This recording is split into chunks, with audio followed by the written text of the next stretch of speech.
Topic है हमारा Bernoulli distribution. Bernoulli distribution क्या है? ये बेसिकली एक डिस्क्रीट रैंडम डिस्ट्रीब्यूशन होती है। डिस्क्रीट डिस्ट्रीब्यूशन होती है किसकी होती है? डिस्क्रीट रैंडम वेरिएबल की। A discrete random variable has a Bernoulli distribution if its probability density function अगर इसका इस फॉर्म में हो तो हम इस फॉर्म के probability density function वाली डिस्ट्रीब्यूशन को क्या कहते हैं? बर्नौली डिस्ट्रीब्यूशन कहते हैं। बर्नौली डिस्ट्रीब्यूशन कहते हैं। यहाँ पे अब p power x cube power 1 minus x क्या है, और इसमें जस्ट x की दो ही वैल्यूज़ होंगी, 0 और 1 मीन्स जस्ट हमारे पास दो ही पॉसिबल आउटकम्स होंगी। जिस तरह अगर आप कॉइन को टॉस करते हैं तो हेड और टेल के लिए या तो वो आ सकता है या नहीं आ सकता। तो अगर आ सकता हुआ तो हमारे पास 1 होती है, ना आ सकता हुआ तो 0 होती है। तो इसलिए x की जो वेरिएशन है वो जस्ट 2 पॉइंट्स है, x is equal to 0 and x is equal to 1। F of x किस फॉर्म का होना चाहिए? p पावर x और q पावर 1 माइनस एक्स। इसमें p और q पे कंडीशन होती है, इन दोनों को अगर आप ऐड करें तो ये 1 के इक्वल आता है। p यहाँ पे किसको डिनोट करता है? प्रोबेबिलिटी ऑफ सक्सेस को। Probability of success her person के लिए वेरी कर सकती है।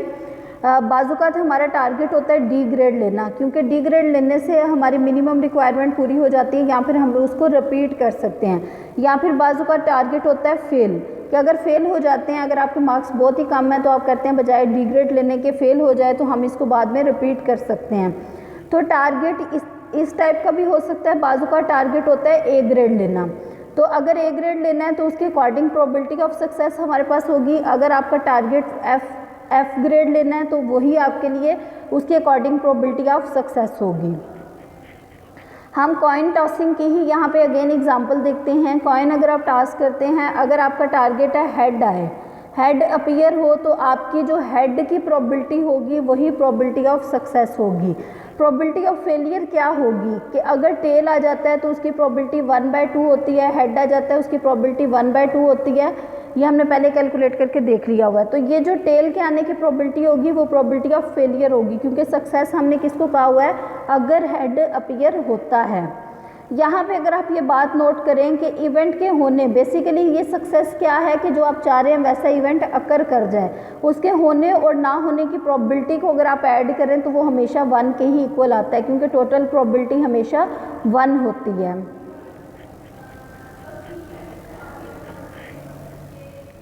तो P यहाँ पे प्रोबेबिलिटी ऑफ सक्सेस है, Q प्रोबेबिलिटी ऑफ फेलियर है। X के लिए दो ही पॉसिबल आउटकम्स हैं, एक तो 0 है और दूसरा 1 है। 0 क्या है? मीन्स उसके ना होने की ना होना है। X 0 का मतलब ये है कि आपके पास हेड अपीयर ना हो, तो मतलब टेल अपीयर हो। तो टेल अपीयर अगर होता है तो वो हमारे पास प्रोबेबिलिटी ऑफ फेलियर उसमें आएगी, क्योंकि हमारा टारगेट हेड था। तो इसलिए अगर हेड अपीयर नहीं होता तो मीन्स टेल अपीयर होता है, प्रोबेबिलिटी ऑफ फेलियर यहाँ पे आएगी Q। अगर हेड आ जाता है तो प्रोबेबिलिटी ऑफ सक्सेस आएगी, जिसको हमने P से डिनोट किया हुआ है।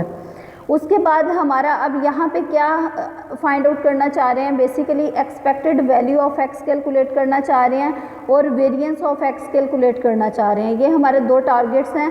हम डिफरेंट प्रोबेबिलिटी डिस्ट्रीब्यूशंस को स्टडी करेंगे और उनके लिए एक्सपेक्टेशन मीन्स मीन और वेरिएंस कैलकुलेट करेंगे और बाकी मेजर्स भी कैलकुलेट करेंगे। प्रोसीजर ऑलमोस्ट सबका सेम होगा। डिफरेंस कहाँ पे आएगा? x की वैल्यूज़ में और प्रोबेबिलिटीज़ में डिफरेंस आएगा, जिसकी बेस पे हमारे पास डिफरेंट प्रोबेबिलिटी डिस्ट्रीब्यूशंस की मेन और वेरिएंस डिफरेंट होंगे। अब यहाँ पे हमें एक्सपेक्टेड वैल्यू ऑफ x का फार्मूला पता है, वो किसके इक्वल होता है? Summation x into F of x के इक्वल होता है। तो यहाँ पे x ये गिवन है, f ऑफ x ये गिवन है, दोनों को मल्टीप्लाई कर देंगे। एक हमने, क्योंकि हमें ये वाला इसका समेशन चाहिए, दोनों को मल्टीप्लाई किया, 0 को q से किया, 0 आ गया, p को 1 से किया, p आ गया। उसके बाद हमें क्या चाहिए? हमें expected value of x square भी चाहिए वेरिएंस के लिए। वेरिएंस के लिए expected value of x square चाहिए, जिसका फार्मूला होता है summation x square into F of x। यहाँ पे एक कॉलम एक्स्ट्रा भी आप बना सकते हैं x स्क्वायर वाला। x स्क्वायर क्या करेंगे? 0 का स्क्वायर 0 ही होता है, 1 का स्क्वायर 1 ही होता है, इसलिए हमने एक्स्ट्रा कॉलम ऐड नहीं किया, लेकिन आप एक्स्ट्रा कॉलम भी ऐड कर सकते हैं। तो x square into F of x किसके इक्वल हुआ? ये 0 और p के ही इक्वल रहा। अब अगर हम expected value of x calculate करना चाहते हैं तो इसकी x एफ ऑफ x का समेशन कैलकुलेट कर लेंगे। एक्स एफ ऑफ एक्स वाला कॉलम ये है, अगर आप इसको ऐड करें तो ये पी के ही इक्वल आता है, ये इसका समीशन पी के इक्वल आता है। अगर आप इसको भी ऐड करें ये भी पी के इक्वल आता है। तो ये वाला जो एक्सप्रेशन है ये एक्सपेक्टेड वैल्यू ऑफ एक्स को डिनोट कर रहा है। इट मीन्स इसका जो मीन है वो पी है। पी क्या है यहाँ पे? Probability of success.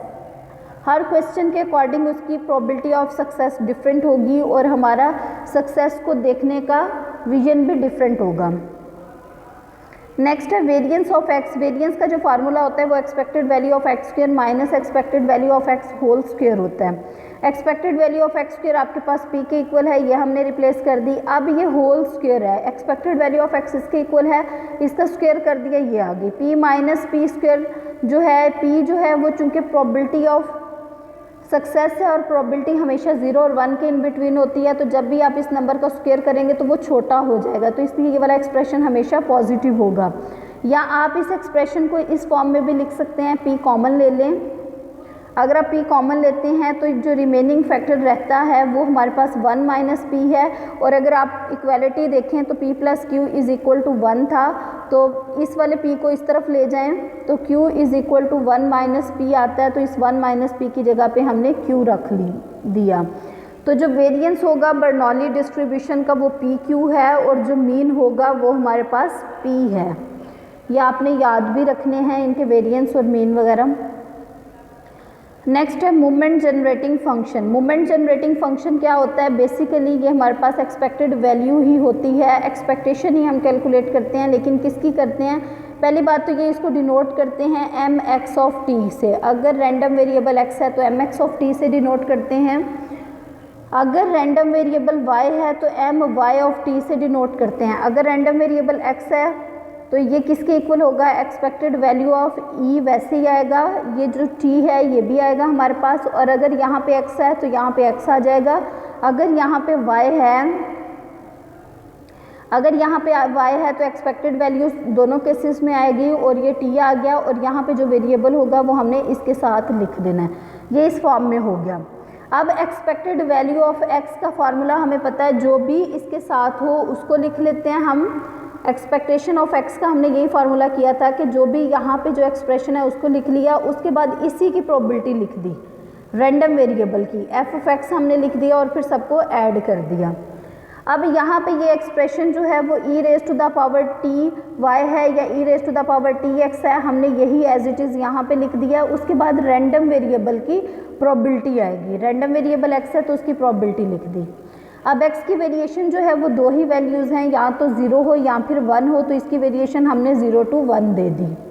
अब अगर आप इस एक्सप्रेशन में 0 रिप्लेस करते हैं और f ऑफ x हमारे पास क्या आया है? f ऑफ x अभी हमने इसकी प्रोबेबिलिटी कैलकुलेट की है कि ये p पावर x और q पावर 1 माइनस x है। किस केस में? अगर बर्नौली डिस्ट्रीब्यूशन होती है, अगर कोई और डिस्ट्रीब्यूशन होती है तो उसके अकॉर्डिंग चेंज होगा। अब यहाँ पे हमने समीशन लिख दिया, summation x from 0 to 1 e raise to the power T X, F of X की जगह पे हम लिख दिया P X Q power 1 minus X को वेरिएशन दी 0। जब आप 0 इसमें रिप्लेस करेंगे तो e पावर 0 ये 1 हो जाएगा, p पावर 0 ये भी 1 हो जाएगा, q पावर 1 माइनस 0 जो है यहाँ पे q रह जाएगा।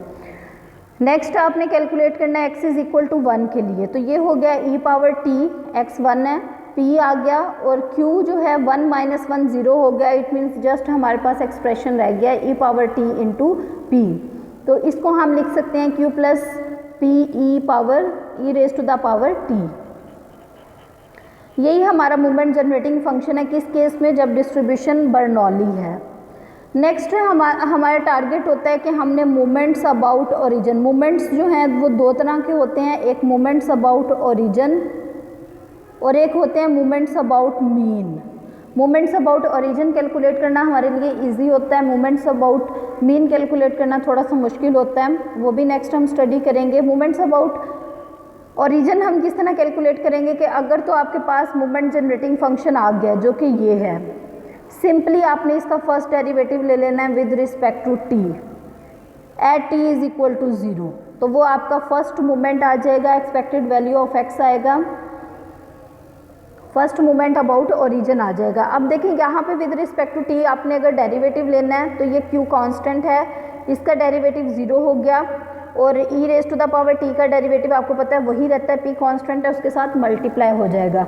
अब आपने इसको कैलकुलेट करना है at T is equal to 0। 0 पे हम इसीलिए कर रहे हैं क्योंकि हमें मूवमेंट अबाउट ओरिजिन चाहिए। तो ई रेज टू द पावर 0 1 होता है, तो जस्ट पी आ गया। अब अगर आप गौर करें तो movement about first movement about origin जो है वो बेसिकली हमारे पास एक्सपेक्टेड वैल्यू ऑफ एक्स के इक्वल आया जो कि पी थी। तो फर्स्ट मूवमेंट अबाउट ओरिजिन जो है ये मीन को डिनोट करता है। अब हमने क्या करना है, इसका सेकंड मूवमेंट लेना है, एक्सपेक्टेशन ऑफ एक्स स्क्वायर हमने कैलकुलेट करनी है। उसका क्या वे है कि मूवमेंट जनरेटिंग फंक्शन का हमने सेकंड डेरिवेटिव लेना है। फर्स्ट आपने ऑलरेडी ले लिया हुआ है, उसी का अगेन डेरिवेटिव ले लें तो आपके पास अगेन यही आएगा।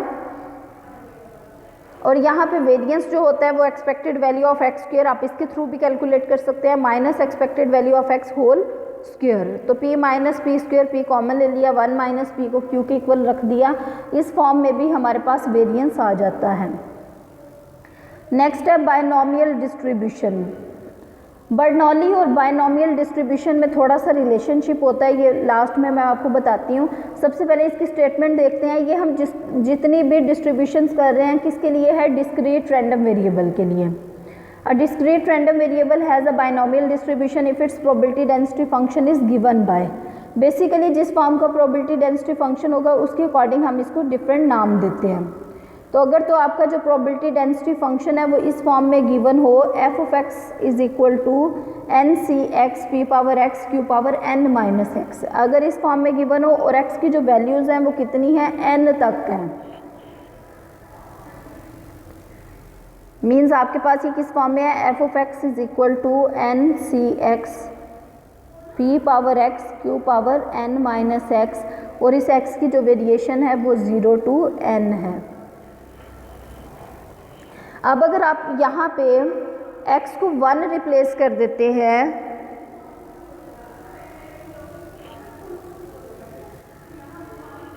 क्योंकि जो हमारे पास बर्नौली डिस्ट्रीब्यूशन का था वो इस फॉर्म में प्रोबेबिलिटी डेंसिटी फंक्शन था, और ये कैसे आएगा, अगर आप n को 1 रिप्लेस कर देते हैं, यहाँ पे n की जगह पे 1 लिख देते हैं तो ये इस फॉर्म में आपको मिल जाएगा।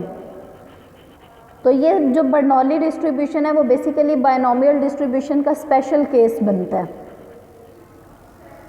नेक्स्ट देखें, binomial distribution is applicable if it fulfil the following axioms. अगर इनमें से कोई एक्सियम्स जो हैं वो फुलफिल होते हैं तो तब हम बायनॉमियल डिस्ट्रीब्यूशन अप्लाई करेंगे, अदरवाइज अप्लाई नहीं करेंगे। पहला क्या है, all the trials must be independent. जितने दफ़ा भी आपने आउटकम ली हैं वो सारी की सारी इंडिपेंडेंट होनी चाहिए। ट्रायल मीन्स जितनी भी आपने एक्सपेरिमेंट्स किए हैं, रैंडम एक्सपेरिमेंट, जितनी दफ़ा कॉइन थ्रो किया है, जितनी दफ़ा आपने डाइस थ्रो किया है, वो सारी की सारी आउटकम्स जो हैं वो इंडिपेंडेंट होनी चाहिए। इस तरह नहीं हो कि अगर आपने एक बॉल ड्रॉ किया तो उसको वापस आपने रिप्लेस नहीं किया। इसका मतलब है इंडिपेंडेंट का मतलब ये है कि आपका जो एक्सपेरिमेंट है वो विद रिप्लेसमेंट है, क्योंकि हमने ये बहुत डिटेल में पढ़ लिया हुआ है कि अगर विद रिप्लेसमेंट हो तो तब वो इंडिपेंडेंट होता है। नेक्स्ट देखें, only 2 possible outcomes are success or failure. जब भी आपने कोई एक्सपेरिमेंट करना है तो 2 ही पॉसिबल आउटकम्स हो, या तो वो इवेंट अकर करे या फिर ना करे। मतलब कोई भी अगर आपने एक्सपेरिमेंट करना है तो 2 ही पॉसिबल आउटकम्स होने चाहिए। जिस तरह हम एक सिंगल कॉइन को थ्रो करते हैं तो 2 ही पॉसिबल आउटकम्स होती हैं।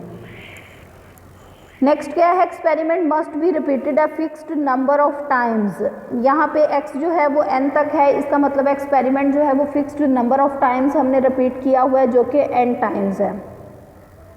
नेक्स्ट क्या है, probability of success and failure remains same. जिस तरह हमने कॉइन टॉसिंग में देखा कि कॉइन टॉसिंग में हेड के आने की प्रोबेबिलिटी ना आने की प्रोबेबिलिटी सेम होती है, तो इसलिए इनकी जो प्रोबेबिलिटीज़ है वो सेम होनी चाहिए। अगर किसी एक्सपेरिमेंट पे ये सारी कंडीशंस अप्लाई हो रही हो तो तब हम बायनॉमियल डिस्ट्रीब्यूशन यूज़ कर सकते हैं, अदरवाइज नहीं। नेक्स्ट क्वेश्चन है हमारे पास जिसमें बायनॉमियल डिस्ट्रीब्यूशन हम अप्लाई करेंगे। Find probability of exact 4 heads in 10 tosses. 10 दफ़ा आपने टॉस की है, उसमें एग्जैक्टली 4 हेड्स आए, ऐसी आउटकम जिसमें 4 हेड्स आए। तो अब देखें इसमें जो है वो दो ही पॉसिबल आउटकम्स होती हैं। जब भी एक आप कॉइन टॉस करते हैं, या तो हेड आता है या टेल आता है, तो और हर एक्सपेरिमेंट जो है, हर दफ़ा जो टॉसिंग है वो पिछली टॉसिंग पे डिपेंड नहीं करती है। ऐसा नहीं होता कि पहले आपके पास हेड आ चुका हुआ है तो अब हेड आ ही नहीं सकता, तो इट मीन्स ये इंडिपेंडेंट भी हैं। और तीसरी क्या पॉसिबिलिटी है कि हेड और टेल के आने की जो चांसेस होते हैं वो हाफ हाफ होते हैं। इट मीन्स 10 टॉसेज हैं तो n जो है वो हमारे पास फिक्स्ड नंबर ऑफ टाइम्स है, n इज इक्वल टू 10 लिख दिया। Probability of success p is equal to 1/2 है, probability of failure q is equal to 1/2 है।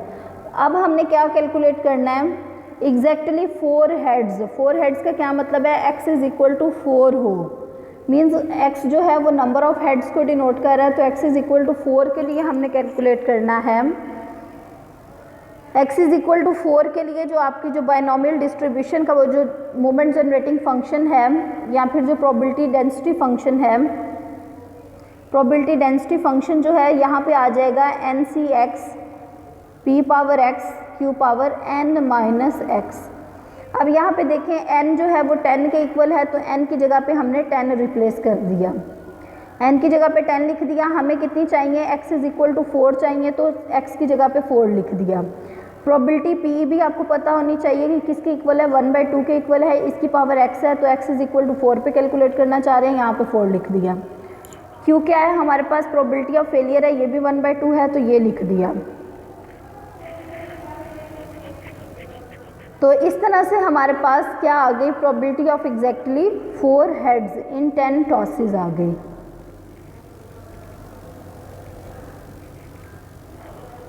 नेक्स्ट इसी तरह से एक और क्वेश्चन है हमारे पास,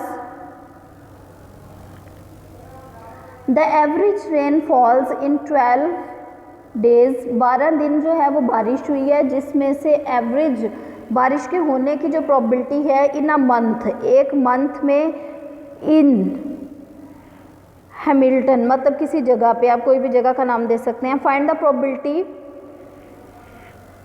that exactly 3 days rain in a randomly chosen week. आपने एक वीक चूज़ किया है, उसके डेज कितने होंगे, 7 हो गए, it means n is equal to 7 है, और एग्जैक्टली 3 डेज बारिश होती है, x इज इक्वल टू 3 हमने ले लिया।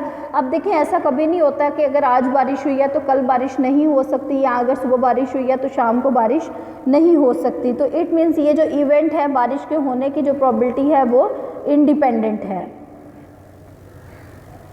हमने क्या कैलकुलेट करना है, एवरेज रेनफॉल जो है इन 12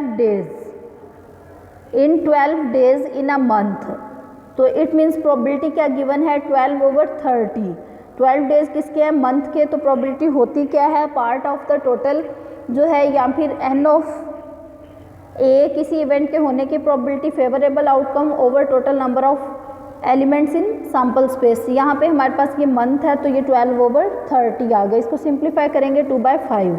अब अगर आप Q को देखें, Q किस तरह से इसके इक्वल आएगा, हमने ये इनिशियली ये पढ़ा था कि Q plus P is equal to 1 है, तो P हमारे पास 2/5 आ गई है, तो Q is equal to 1 minus 2/5, तो रिमेनिंग 3/5 रह गया। अब हमने कैलकुलेट क्या करना है, एग्जैक्टली 3 डेज रेन इन अ रैंडमली चूजन वीक। एक वीक आपने लिया है, उसमें 3 दिन जो है वो बारिश होती है। इट मीन्स हमने क्या कैलकुलेट करना है, अच्छा जो बायनॉमियल डिस्ट्रीब्यूशन होती है उसको इस फॉर्म में डिनोट करते हैं, उसके मूवमेंट, उसके जो प्रोबेबिलिटी डेंसिटी फंक्शन को, इस चीज़ को इस फॉर्म में लिखते हैं, जिसमें n और p जो हैं ये पैरामीटर्स होते हैं। पैरामीटर्स ऐसे नंबर्स होते हैं जिनके विदाउट हम कैलकुलेट नहीं कर सकते। अगर हमारे पास n और p इस एक्सप्रेशन में ना गिवन हो तो हम इसको कैलकुलेट नहीं कर सकते।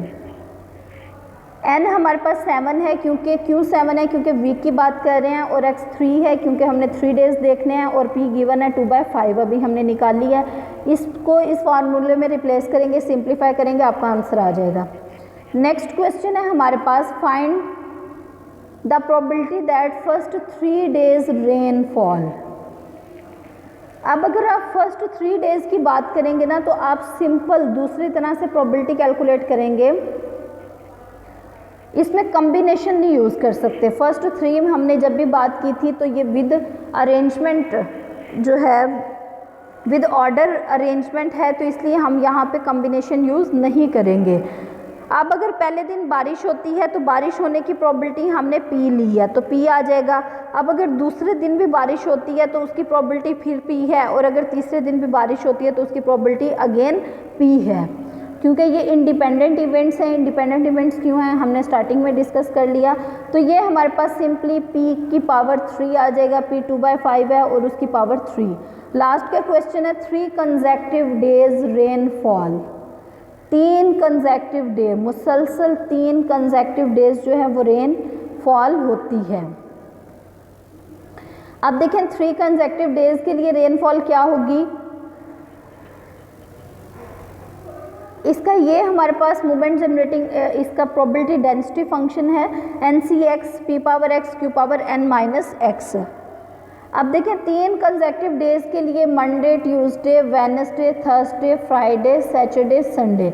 ये भी हो सकता है इन 3 दिन बारिश हो जाए, ये भी हो सकता है इन 3 दिन बारिश हो जाए, ये भी हो सकता है इन 3 दिन। तो ये जितनी पॉसिबिलिटीज़ हैं ये टोटल हमारे पास 5 बनेंगी, और बारिश की जो होने की प्रोबेबिलिटी है इन एग्जैक्टली 3 डेज वो 2/5 पावर 3 है, और 3/5 पावर हमारे पास 4 आ जाती है। ठीक है, इस तरह से डिफरेंट क्वेश्चंस पूछे जा सकते हैं, और हर क्वेश्चन पे ज़रूरी नहीं है कि बायनोमियल डिस्ट्रीब्यूशन अप्लाई हो। अब अगर कोई क्वेश्चन है तो आप पूछ सकते हैं।